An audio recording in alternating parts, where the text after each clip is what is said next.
I recently saw a creator call out a client that was owing her for her services after she had rendered her service to the client. And I wonder, do creators actually know what to do when you render a service to a client and you are still being owed? This video is basically for, what to do or how to avoid the situation next time. And if you know a creator that is being owed, someone that is in a sticky situation with a client about money, you might want to hit send and send to them. I should actually apologize. I know you are feeling very, very bad if you're in that position right now.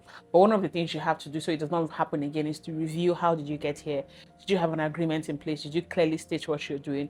Did you rush into the job? Did you take the job out of desperation? Did you skip your systems and processes and just onboarded the client? Review that and find out what went wrong there. Most likely you would have done one of those things I had mentioned. Secondly, resolution. Now, have you spoken to the client? Have you written to the client? Is the client ghosting you? Can you reach out to someone on behalf for yourself legally, take actions? Do you want to find a mediator? Perhaps someone referred you to the client, or a friend that knows the client. One of the things creators want to do is to go on the internet and probably start dragging the client, doing all of those things. And to be honest, it's not really the best look. I mean, you can come and complain about it, but I don't think you should necessarily call out the brand. But if you feel like that's your only option, fine.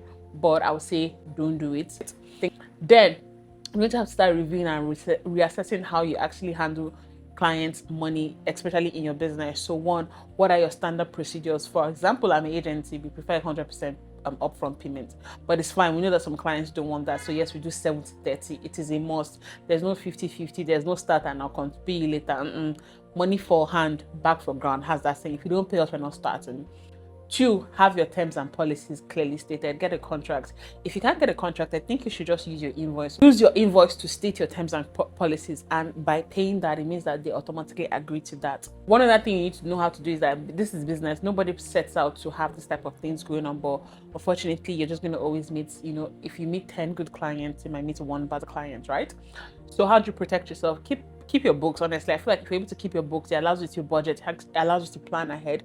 It happened to my agency, so I'm not speaking to you from a place of I don't know what you're going through. We've actually had a client that owed us for a very long time, but if I did not have a good sense of what my business was earning, I would not know how to manage our resources better and distribute funds accordingly, that nobody was being owed in the business, or nobody was owed at the end of the month for their salaries, and even just keep things running.